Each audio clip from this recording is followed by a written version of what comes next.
at this same time last year, around the 22nd, I received a phone call from my mom. She asked me why Kenya. And I tell her, Mom, you know we've been working together the past 3 years, and it was really a long journey from 2010 until now, building this agritourism, building the movement, and coming up with all these projects. But I had lost the passion. And I was waking up every morning, I had people who were doing the work better than me, and I had set up systems so that I could be able to go. But I never knew where I was going. I always thought that going for me was now out of the farm, going to the capital to work with the government in terms of consulting, or doing that mass innovation initiative, going to different places in the counties and in the regions of the country. And also what I've seen in Kenya is what I want to do. I want to be able to go to Kenya, identify the social innovations that are there, and be able to bring that to Guinea. I've seen how this Ebola crisis has become. Guinea has a bad face. There's a lot of people with stigmas. I think that I've seen that there's solutions to technology that exist in this part of the world, that if I can be able to make the link between Kenya and Guinea, I'll be able to actually contribute in solving the Ebola problem. Because I always felt like if God has given me this platform of leadership, I have responsibility to actually make impact, and I shouldn't be thinking in terms of how do I satisfy myself, how do I pay off my debts, how do I solve these little problems that I have. And so I said, and then she said, but what about the projects that you're doing here in Guinea and your partners and all? I said, well, most of those projects, they can go on without me, and even the ones that I initiated myself and then got the support through the different organizations that I was working with, I said, they can all work without me, and I'm not indispensable. But what I can't do is not be happy. I can't continue living not being fulfilled. What about your wife and your children? And at that time, I had been in a very conflictual relationship with my wife, and we had even talked about divorce and all. But I said, this may be a way for me to reconcile my family. If now I can actually extract them from Guinea, and we have to build something for ourselves, or if the next step is that we just if we're working together, we can probably that's the next step for us to build our family. So it became evident that I needed to make a change, and Kenya seemed like a great opportunity. And plus, I had people who I was relying on, people who seemed very sure that I could rely on. So she said, what we're going to do, we're going to contribute in terms of your ticket. We're going to help you have the ticket. And it had been like a whole month. I didn't know where I was going to get the money for the ticket, because I knew with the Ebola crisis, the economy had went down. We had a lot of problems on the farm in terms of fire and wind, and a lot of problems that just was pumping money out and no money was coming in. So it was clear to me that I couldn't ask for my family to support me financially for this venture, so I had to find the money elsewhere. And so she sent me $1,000 for me to buy the ticket and get a visa, a business visa at the entrance. But because Morris we had planned to work together, and Kinoti, I was expecting now to get into the country, start working with them. It would be easier to actually have a legal work permit once I'm here, because I have people who I'm coming to work with. And so I said, okay, you know what? Let's go. So I took my plane ticket on the 28th, I think, of October last year, and I arrived to Nairobi with $100, $150. I paid the visa $50, so I had $100, and that was what I started with. I came. I was taken at the airport by one of Kinoti's former employees at the time, and so from my first few days, I started actively engaging and understanding what is their company about, who are the people working there, and how can we best prepare for this event. So my month of November, at the time they had around 28 to 30 people signed up who hadn't paid for the event, and because it was his first time to actually organize the event, he didn't have a lot of in terms of structures and plans, so it was something young. And for me it was good, because it was a way of me proving not only that I can create value in terms of any type of business model to develop it, but second, I can help the team in terms of finding the most innovative ways of promoting this event and getting people to come. So one of the means was that we were going to go around different places, and I would speak, and that would show not only that one of the speakers was in the country because I had just arrived, but secondly, it would also show that this event is going to happen, and this is the quality of people you're to expect. So I had the chance from my first few months here to speak in an event in Sarova, which was the money market investment, and then another event with Young Entrepreneurs Network Africa, Success Story KE. Some of them most of them I was on a panel with Kinoti himself. So we would write blogs and share with one of his guys who's in charge of the marketing, Martin, and we would share ideas, and I would come up with just different things that could make it work. The voiceover for the video and the promotion. We went to the Masai Mara to prepare the space. So I wasn't here just as, okay, I'm going to go and speak at the event and I'm going to have, but I'm already in the mindset that I have 3 months to make this guy's name grow, his business grow, his teams grow. So I invested myself in learning everything as I go. And I saw that not only was this platform going to be something big, whereas we can actually make impact in the lives of young entrepreneurs in Kenya, but it will be also the opening door in terms of him connecting me with other people. Because since my first partner flicked out, I don't have any more plans in terms of a business that I'm working with. So the only thing I have is to build my own consulting firm and build it from this relationship and this contract that I have. So with Kinoti, he asked me one day, said, what do you want to do in Kenya? So I said, I'm interested in impact investment and innovation consulting. So I want to be able to train, speak, and coach people in terms of innovation and entrepreneurship and social entrepreneurship. And secondly, I want to be able to use the profit from that as in terms of investing in social entrepreneurs. So that's what I'm thinking of doing. He tells me, I want to do a venture capital firm. I want to take advantage of this platform, which will bring in young entrepreneurs, so that there's ideas that we can take equity in and support them to grow. It's wonderful. So what we'll do, we'll work and we'll build a business together, and we'll work on making sure the event works very well, and after that we'll grow that business.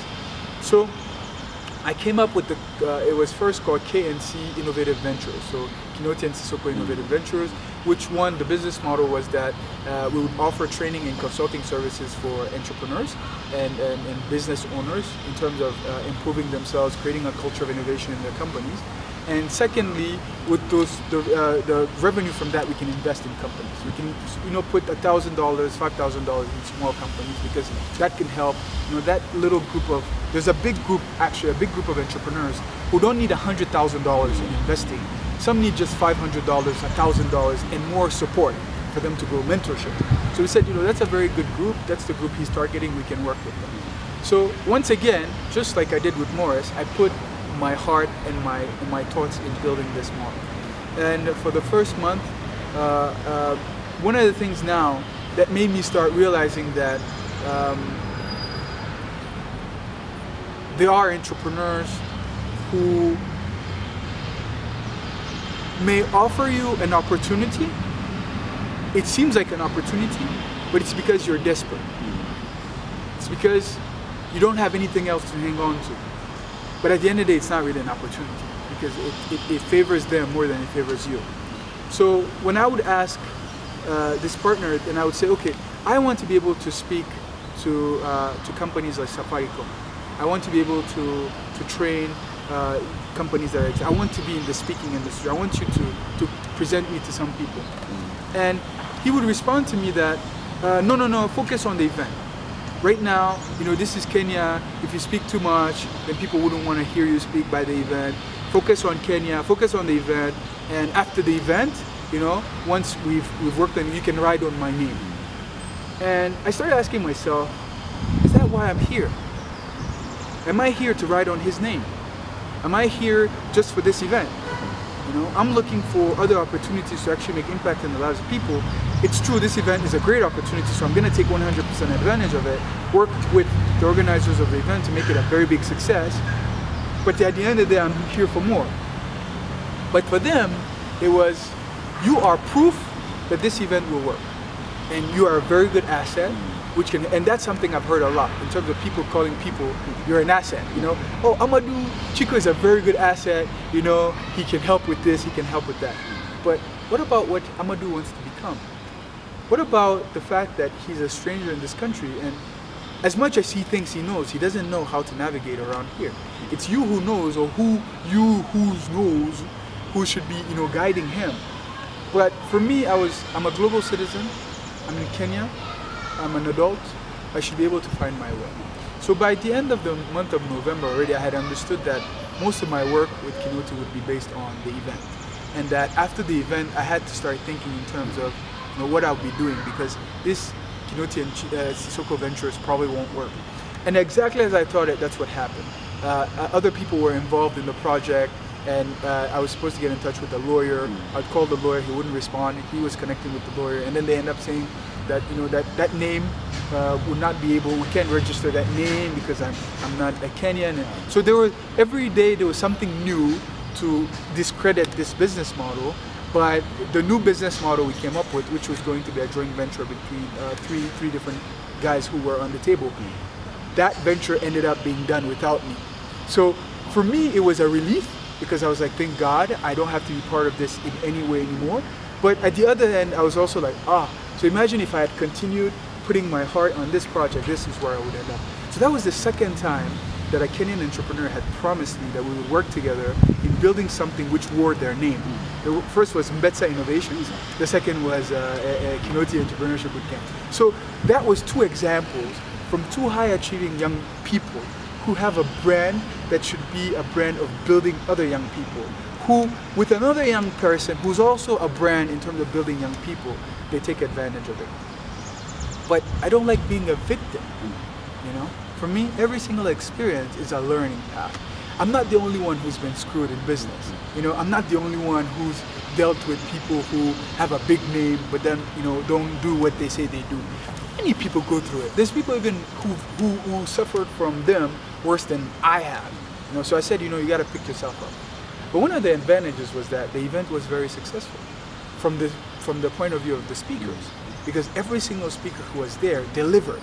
And I was the one who opened the ball after, you know, a night of, you know, several difficulties, and some people were there to, that's, you know, but for me it was like, how do I give hope to every single person who's here? How do I give them inspiration? How do I make sure that whatever goes wrong, people see the right?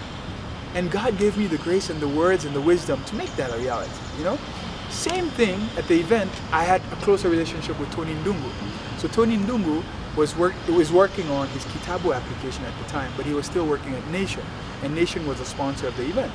And right after the event, 31st of December, Tony was quitting his job to go back to work on Kitabu, because he had done a whole year, he hadn't worked on it. As many entrepreneurs, you have a very brilliant product, but you suffer from lack of funds, lack of resources, lack of support to get it off the ground. Or even when it gets off the ground, it has a lot of media hype, but there's no money coming in. So you have to find a way to feed your family. And he has a beautiful family, his wife and his 2 daughters. And the guy invited me right after the event. You were coming together. Why? Because not only do you understand me, but I told him, I said, this is a bigger platform than Kenya. This can be used in Guinea. This can be used in healthcare. This can be used in places like, you know, where Ebola is going and kids can go to school. They can be taught to the phones or to the mobile. You know, you are in advance on your time in Kenya, but it can solve problems elsewhere.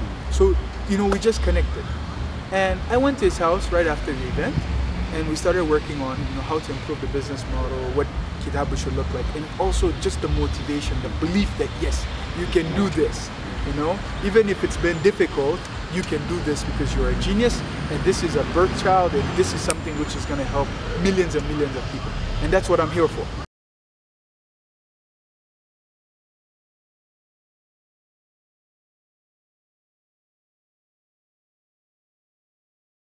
So Tony Ndungu helps me in terms of, you know, getting over that period of working with Kinoti and then realizing that it's not going to work out.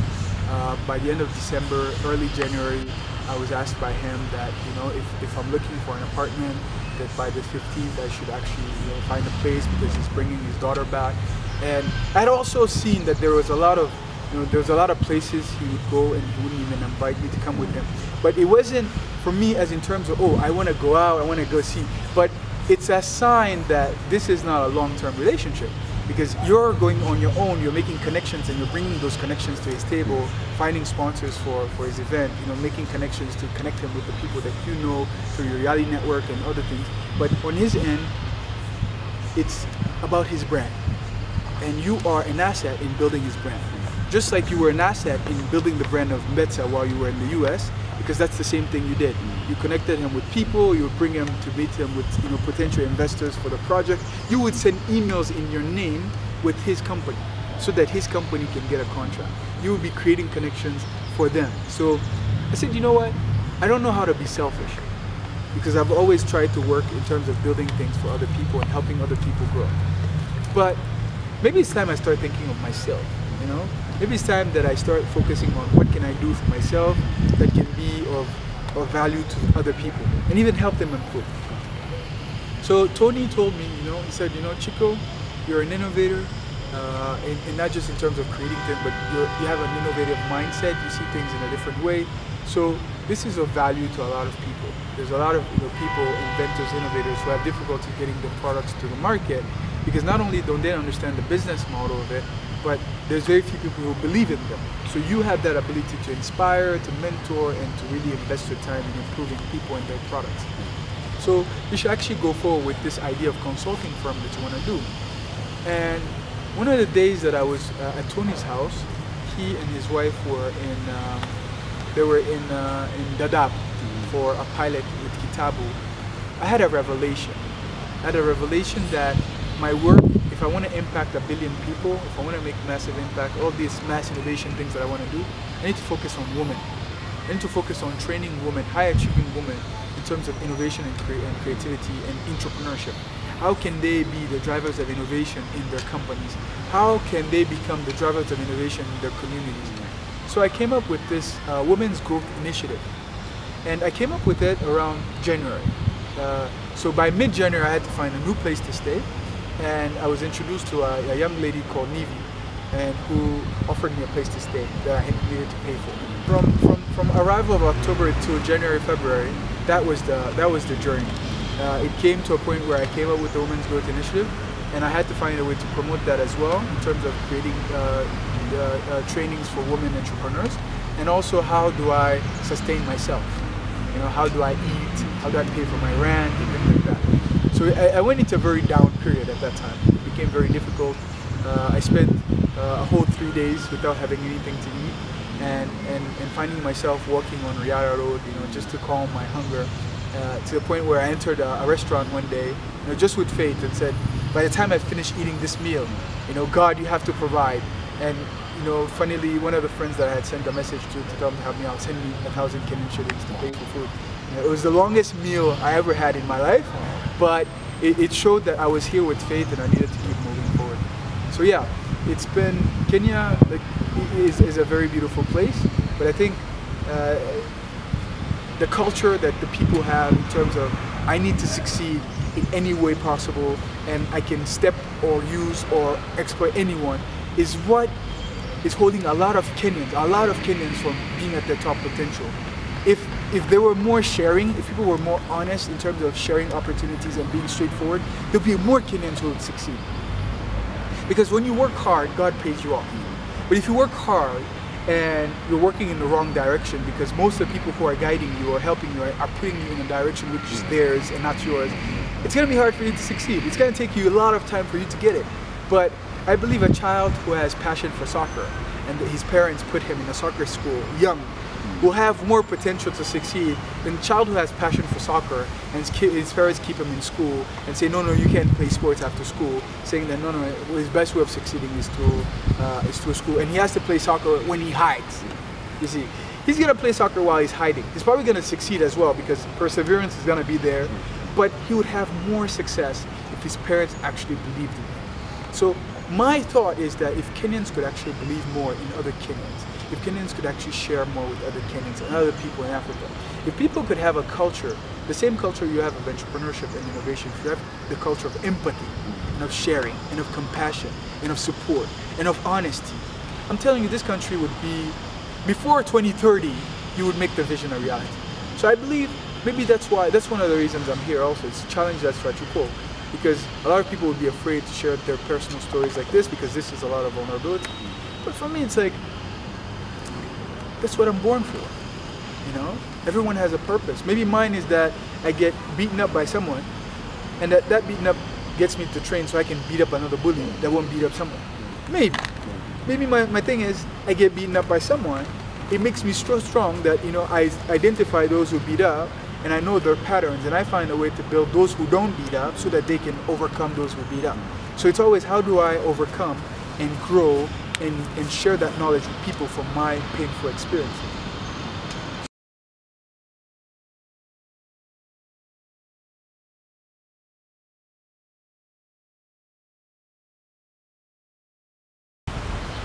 I was afraid. I was afraid of taking risks. I was afraid of being myself. Because I was thinking, if I want to be someone in the entrepreneurship ecosystem in Kenya, these people that I had worked with, I'm going to have to deal with them one way or another.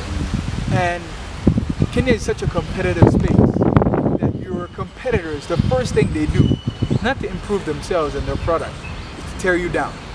So if they sit down, and there's people who are smarter than me, they're going to start thinking, oh, how can we get this guy, you know, to go down? You know, we see him, he's trending on social media, he's speaking in every single place, he has contracts with companies, he's consulting with, you know, some of the biggest companies here in Kenya. He's a social innovation consultant with Safaricom. He's working on projects with Coca-Cola. He's a consultant to the UN. He's actually innovating with the Kenyan government on the Kenyan Vision 2030. How can we pull him down? Well, does he have a legal situation? How did he get legal? Oh, let's look at that. Oh, he bribed someone. You know, because he was illegal. His passport must have been, his visa must have been, he paid someone. Let's find out how we can pull him down. We put it in the news. We go in Gafla. We put it there, oh, young African leader, visa expired, working illegally in Kenya. Or they ask, where do you have a work permit? You're not allowed to work in Kenya. You're not allowed to be in Kenya. So even though you have all these dreams of making impact, legally you're not supposed to be here. So that was my fear, that I couldn't dare, you know, I couldn't take risks. And unfortunately, that fear held me back. I have a friend, a Yali fellow, her name is Rachel Wainaina. In March, she told me, she said, if I came to your country, how would I live? I told her, if you came to my country, I would have found you a place to stay, and I would have connected you with all the people that you need to meet for you to have a good stay. She said, I'm so pained by all that happened to you, that some Kenyans did things to you, you know, or are still doing things to you.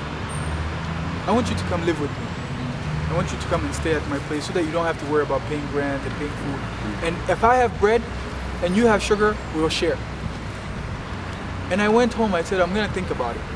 And at that time, I was still living in a one-bedroom apartment where I didn't even know where to get the money to pay for it. I had to send emails to all my friends around the world and had several of them send me money. Others don't even talk to me till today. I have some people who, and thank God, because I had to go through that, that I asked for money to help me out, and they never responded again. And I had never been used to asking for money. I had been the one giving money. I had always been the one who would be giving. And when I wouldn't have, I would stay on my farm, stay in my house. I have food to eat, there's food to feed people. I don't have to worry about it. But this time, I'm the one asking. And I'm asking for petty cash, you know? Like just something to survive. And some people said, oh no, well, unfortunately I can't do that. And others said, yes, you know, tomorrow I'll send it to you. And others said no. Others never responded. So it taught me also that when you're in a difficult situation, people tell this to us all the time. That's when you know the real people who care. Why? Because it's not about sympathy, it's about commitment. If you come to me, knock on my door at 3 o'clock in the morning and tell me that you're having a problem, and I value my sleep because in the next morning I have a job application, or the next morning I have a presentation to my boss who I want to please, I value my sleep more than helping you out in that moment. It's because my sleep and my presentation is of more commitment to me than you. I'll have sympathy with your situation, but it's not going to move me to help you out. So it's good to know who commits themselves to you and who has sympathy for you, so that you don't mix the two. Don't expect commitment for someone who has sympathy for you. And also, the one who has commitment for you, you also need to commit to them. See, so Rachel, from the month of April into the month of July, she hosted me in her house, even though I had nothing. The little that I would have, if it was bread that I could buy, I would buy bread and come. If I could clean the dishes, I would clean it. If I would clean the house, I would clean the house. If I would, you know, help her in her project in terms of she has a women empowerment project, help her with it. We got to train the women in soap making, in making their own designs and artisanal stuff. Got them a website, got them on social media. Everything which helped her organization grow, I invested myself. Because if you can't give money to someone, you can give time, you can give knowledge, you can give wisdom, you know, you can give skills. So she helped me out. When she also was in, there was a time where she was in a problem because some other Kenyans also, who, you know, were putting her in all types of problems. I found myself one day in the street in Nairobi, not being able to go back to her place. And that day, I had nowhere else to go. But my partners from Young Entrepreneurs Network Africa, Timothy Gachucha, Livingstone Degwa, Kamao, Waiga, people who I've been working with since February, something told me, call one of them and let them know what you're going through, because they also had been supporting me, you know. So I called Timothy and I told him, I said, you know, tonight I can't go back home to Kiambu. I need a place to stay. And he said, no problem. Let's go and get something to eat first, you know, calm down, and then we'll go. That was right before the GS. And some people were expecting me to be part of the GS, but I thought by the GS I would be back home. That's why I never applied for it, because I said I'm going home. I came back in April 30th. I have 2 months to find a ticket to go home. But in 2 months I haven't found a ticket. So he takes me to his place and God tells me, look at your journey. You went from living in your farm, unhappy, being one of the top young leaders of the continent, you know, meeting Obama, meeting Michelle Obama, coming to Boston, working with IBM, getting all this knowledge and insight, having the dream and the desire to come to Kenya, not coming the way you wanted to come, so staying with a friend on a couch, and then coming and staying in a room at Kinoti's place on a broken bunk bed, moving from a broken bunk bed to a 1-bedroom, very nice, but you don't have the money to pay for it. Moving from there now to your friend Rachel's place, where also it was better, but you're still living, you know, in someone else's house. And now you're in another person's house where you feel it's also better, but you're still living with someone else. But in all cases, it's a change, right? So you have to understand that this is a journey. And that because it's a journey, things will never be as you expected. Things will be as the nature of God and His will does it. So he told me, don't take it badly, accept it. Because I was feeling like, once again, you know, I find myself vulnerable. I have no power over where I stay, what I eat, who feeds me, who helps me out. So I came in the month of April, July, to Timothy's place in Kileleshu.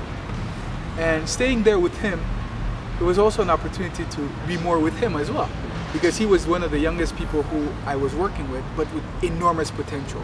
So coaching and being with him was also very good in seeing how he grew in the past few months, because I'm very proud to see that in just a few months, he's went from just being a young entrepreneur trying to build a business to being a consultant with, you know, county governments and, you know, having real influence in terms of what he can do and his capabilities. So for me, I always look at what is my output? Am I making impact?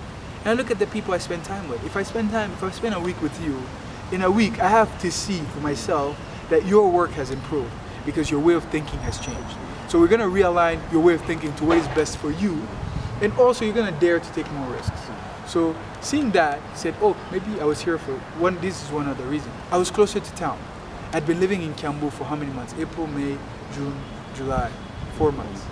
And I'd been moving from Kiambu to town every day. And every day I would just find the fare to come, do whatever I have to do, and then go back. And I would go home around 11, 12, always the last person to enter the apartment. But now I'm in Kileleshwa, walking distance from, you know, everywhere. I run every day around the area. I do my sports. I'm healthy and, you know, I'm fit. Compared to the times where I was smoking and I was, you know, numbing my nerves. Whenever I'm stressed, I go for a joint or I look for something to be able to make me forget all the stress I have. So God little by little pulled me away from all those things. I said, yeah, you don't need all this anymore. You don't need this anymore. You don't need it. Just stay calm and stay here and read and learn. So from July to now, I spend a lot of time reading and learning and reading and learning and improving my body and, you know, being fit and just saying there's nothing worse. You know, things always get better. So in that time, it's become, how do you now move forward to the next step? If you're staying in Kenya, what do you need to do so that you can legalize your situation? And that was 15 days or 10 days before my visa expires in June. That was even before, before I moved to TeamSpace. Because I moved to TeamSpace in July, my visa was already expired by then. But in June, I had said, you know, I'm gonna keep moving forward with this training for women. Maybe I don't have the funding for the initiative of giving them tablets, but I can train them. You know, with zero capital, you should be able to start. And I have a friend and mentor. Well, he's not really a mentor, but I really admire his way of thinking. His name is Roshan Paul. He's the director of the Amani Institute here in Nairobi of Social Entrepreneurship. He told me, you should be able to do this with zero capital. What can you do with zero capital? So I said, I can train. I can train women entrepreneurs. I can train entrepreneurs in business model innovation and how to use creativity techniques to improve themselves. So I designed the program, and I said, I need to find people to sell it to. I was fellowshipping at the Purpose Center, and one of my close friends and very good support is Joy Kula. So Joy Kula is the young sister to Pastor Julian Kula. And one of the projects I was doing with her involved in connecting with Modi and Chase Women and AWEP and all those women organizations in terms of presenting what they were going to do. And she wanted me to help her out. So that's how I get to meet Pastor Julian.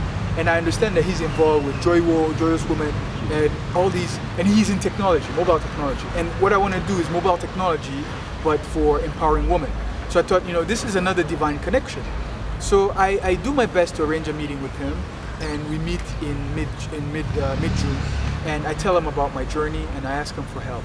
I say, I really want you to help me in terms of getting a contract in training your employees of Mode, and that, you know, from then I can be able to have the resources to apply for a work permit, legalize my situation, and be able to continue working in Kenya, bring my family. That this journey doesn't just end, you know, with all these negatives. So when that happens, he tells me, he says, you know what? How's your family? I say, my family is in Guinea. Have you seen them? I say, well, it's been a year, exactly a year I haven't seen them, because I left June 15th, 14th in Guinea, and this was mid-June as well, 2015. And he said, you should either get on a plane and go to your family, or you get your family on a plane and come. And in his will to help me, he said, in Guinea we also have operations, and we could help you in terms of, we could see in terms of what would be the best opportunity for you there, you know, in terms of working with Mode, and we have one of our partners there is MTN. We have Guinea-Bissau. There's opportunities there. And I left that place. I felt happy. I felt relieved. I said, first, I'm inspired by this man. You know, his ability to build one of the biggest businesses in Africa, and also his ability to have a very, you know, impactful church. And secondly, I'm impressed by the fact that he didn't look at my potential. He didn't see me as an asset. He saw what is the best for me is that I get to Guinea and I have the means to take care of my family. So he's offering me extra an opportunity.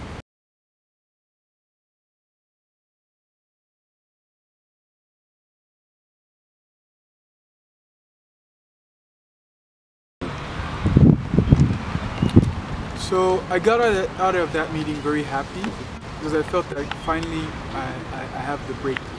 You know, I've been looking for this breakthrough for so long. Finally it's here.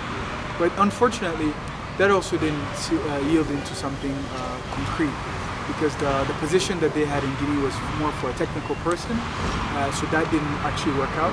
And the other product that they're also working on, the nano product, they only want to expand in other countries after the pilot works here in Kenya, so that would be in 2016. So there was the goodwill, but technically, because you have to follow rules, you know, in terms of business, and I accept that. It didn't work out. But in the process of that, of those from June to July to August, until September, where I finally got the final result from them that, you know, it will only work with mode in 2016. Not only had I been now, my visa was expired, but I had been staying in the country preparing to go, waiting for this opportunity to come. And at the same time, we were, with Vienna, we were the team that was selected to start an impact hub in Nairobi. That's something that also I was part of in terms of, you know, having this team that had been selected from a competition to, you know, build the impact hub in Nairobi. But because at the same time I was part of that team here, I was also thinking, oh, I'm gonna go, so we have to leave it between them. But the dynamics of, you know, Kenyans working without trust, so I always had a fear that this was not gonna work out. And endlessly it didn't work out because in between us as a team, there were, you know, conflicts, and, you know, people couldn't agree on many things, and the team split. So again, that was another project that I had a lot of hope on, and it didn't work out. So it was just becoming clear that maybe your path is to go back home, you know. But I felt that going back home, maybe giving up, but it didn't seem like, you know, what would happen. But in the meantime, I found myself in an illegal situation in Kenya, and having all the time the fear when I walk around in terms of how do I start my business, how do I go on TV, how do I share my story, how do I build this business in terms of training and coaching people, getting paid for it while I'm an illegal immigrant. So it came to a point where I had the choice either to find a way of legalizing my situation or find a way of going back home. And the way to find, to legalize my situation, the options I had were to travel out of the country and go to Tanzania, for example, and then get a visa to enter Tanzania, then get a visa coming back into Kenya, which would give me again 2 months to be able to solve my whole business issues. The other option would be, if my visa wasn't expired, was that I apply in a school to become a student and then use that as a way to stay in the country until I get my work permit. Or the other options would be to bribe, you know. But each and every one of these options, because my visa is expired, involves bribing and involves corrupting someone. And when I realized that, and that was just a few days ago, this past week, it became clear to me that that's not the way I want to leave my legacy. I don't want to be remembered as someone who paid under the table to stay in a country where I came to make impact. You know, the consequences of me turning myself in, for example, to the immigration services of Kenya and letting them know that yes, I'm an immigrant, I'm an illegal immigrant, but I don't know what to do anymore because my situation just is still unstable. There's nothing that has been able to do. I don't have the resources to be able to legalize it, or I didn't have the resources to legalize it, but I'm not willing to bribe. I'm not willing to take a shortcut, because there are shortcuts, you know? And my business model works. There are people in Kenya who are willing to pay me to coach, train, or speak for them. It has worked out. I've worked with different organizations where I've offered my service pro bono, and now there have been people who are offering me to pay me. But when now people are offering me to pay me for something that I've developed myself, I'm not dependent on anyone's vision, it's something that I've been working on myself, I can't do it because I'm not in a legal situation. So where we are today is that I choose the right path. And I choose the right path following the instructions of God. If some of the greatest individuals in the world, Nelson Mandela, Martin Luther King, and other great people, Mahatma Gandhi, did not fear to go to prison, to get arrested, to get punished, you know, to go through the dark holes, to make a point and to stick for what is right, I should not be afraid of that as well. Because that's a fear I've been having the past months. I've been afraid I can't talk because my accent is very different from a Kenyan accent. When I'm in a bus and someone gives me a phone call, I can't talk because I know that there's, you know, there's agents of the immigration and the, you know, because there's a lot of terrorism threat in Kenya. There's all these people out there who are looking for people who are in my situation. And so I am afraid that if I speak out, someone may have just say, oh, let's check your passport. And then they see. If I get out of the country to go to Tanzania, I need to pay someone to get out because at the exit, they will see that my visa is expired. So I don't know why this is happening to me. I really don't. I don't know why I've gone through all these difficult moments. I don't know why I haven't had the peace and freedom. But I also feel like it's maybe to do this, to share my story. That this will be my lesson. When I said I'm coming to Kenya to learn, this is what I learned, you know, and now share it with the world. So that, one, people who also want to take the shortcuts can actually think that no, a shortcut is not sustainable if you want to build a long-term foundation. If I want to be reckoned as a thought leader in Kenya, I need to build a strong foundation, a solid foundation, one that people can trust. If I want to be representing my brand as a Mandela Washington Yali Fellow, right, of the President Obama, the person I saw in my vision, if I want to represent what I saw, I should walk in their steps in terms of integrity and ethics. I shouldn't be afraid, you know, to take risks. I shouldn't be afraid to stand for what is right. If I bribe any agent of the Kenyan Immigration Services, I'm encouraging terrorism. Because anyone who bribes, if there's bribery with the immigration services, it's entertained by immigrants. Immigrants who are looking for the easy way out. There's a lot of immigrants here in Kenya who don't care about the future of Kenya, they're thinking about their own benefit. But there's a lot of them who also care about the future of Kenya, and who are probably in a situation like mine. And maybe this will shed the light on them as well. That they are here helping this country, but there's Kenyans who are holding them back. You know? There's a lot of people here who are helping Kenya, but they can't help Kenya as much as they could because they're in my situation, because some Kenyan promised them that they would help them out, but he didn't fulfill it. So a lot of my friends are preoccupied by this, but maybe I will be light for someone, you know, wherever I'm going, you know. Someone will see that this guy's not crazy, he has faith. Let me just have faith and be a little bit crazy too, you know. Maybe there's something bigger for me too that I should be able to pursue simply because of this crazy guy from Guinea, you know, who came to Kenya and said he wanted to make of Kenya a country of, you know, constant innovation, constant entrepreneurship and improvement. Well, from here after the interview, I'm actually I'm going to turn myself in to the Kenyan Immigration Services. I have a lot of friends who have advised me not to because of because of them knowing how the Kenyan Immigration Services work and all the risks of how Kenyans treat immigrants in terms of, you know, when they arrest them and all that, and also that some people may even make it may go against me. You know, it may even be something against me because they may say, oh, why is he turning himself in? Maybe he has something to hide, you know, go all the back into my story and the people I've lived with, you know, and try to, but I have faith in God. My grandfather was sent to prison in Guinea in the time of the Sékou Touré regime, where anyone could accuse you of being, of plotting against the government because there was a state of paranoia. And he did, I think, 6 or 8 years in prison. And my mom was his only child who did everything she could so that she can get him messages, money. She found ways of, you know, getting him phone messages or cash in prison. He told me that one of the guards in prison was a guy, because my grandfather was also a governor in my country, governor of 4 places, like he was governor in 4 different places. He said that one of the guards in his cell was a guy who he had helped the guy's family in one of the cities where he was. And that guy would always have him have more food, you know, and he would share the food with other people, but that guy was always the one who was helping him out.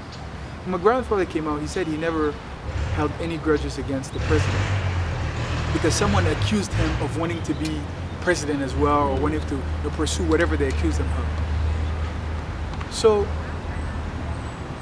for me, if Nelson Mandela could get out of prison and become a president, where he was arrested for life sentence in prison. If my grandfather could get out of prison and still continue to make impact, you know, and his legacy is what my mom pursued because she bought his farm and decided to do his dream, which was to create a palm tree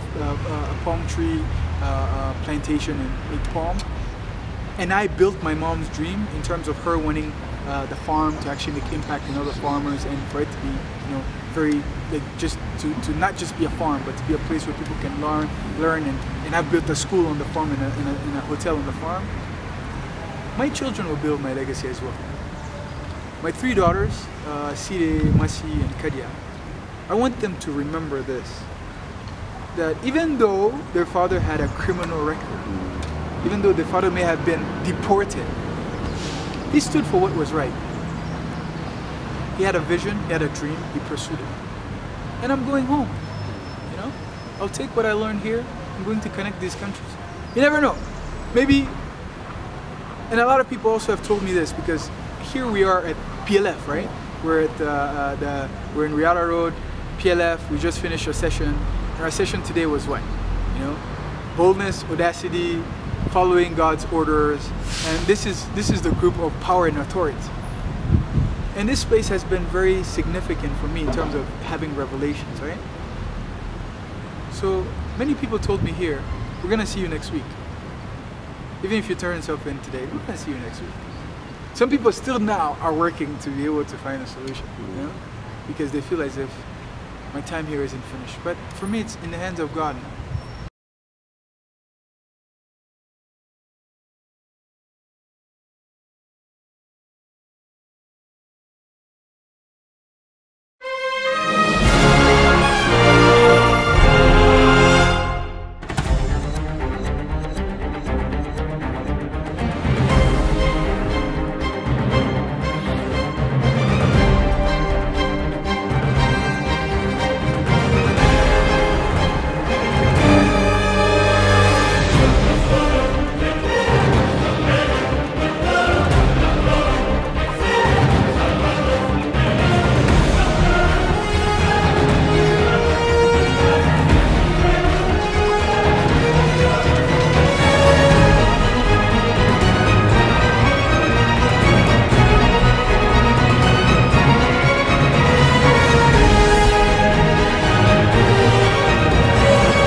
Plane crashed with their phone, right?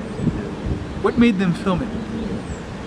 Someone filmed the terrorist attack in France against the journal, right? Charlie Hebdo. Someone was with their phone. They filmed it.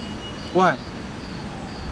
Journalists leave their lives, go to other countries, you know, and they show, you know, bombings and poverty and joy. Why are they doing it? Because some of us are chosen to share the stories of others, you know? And when you're doing it, you may not think that it's a purpose in itself to hold the camera. Because it seems like it's just something you're doing to get your own way and because you love, you know, you just love the thing of it. But think about all those people who will watch those 2 minutes, 3 minutes, or maybe who will just hear the audio and the impact it will make. Because you held that camera faithfully, knowing that I need to capture this moment to share with other people. So it's a purpose that you're living, you know? And if we are here at this very moment, it's because you guys also have some impact to make. Or else you wouldn't be here, you know? Some of the creative industry don't really care about purpose and leadership, right? So I have faith that this is not sudden. Huh? Everybody's worried about me. But I'm not worried. The only thing I'm worried about, I need to go to the bathroom now, you know, and what are the next steps? But thank you all, and yeah, it was a pleasure. No problem. you have my number, and we just stay on WhatsApp. Definitely, definitely. And we make sure this reaches as many people as possible, as many people as possible. Definitely do that. And yeah, you never know. Maybe the president will be, the one who said, you know what, this guy. I want them a young girl told me today, she was 5. She said, so when you go to the State House and then when you come back, then we can go swimming. Wow. I said, wow. I said, yeah, you're right. So you never know. She's seen how you're coming back.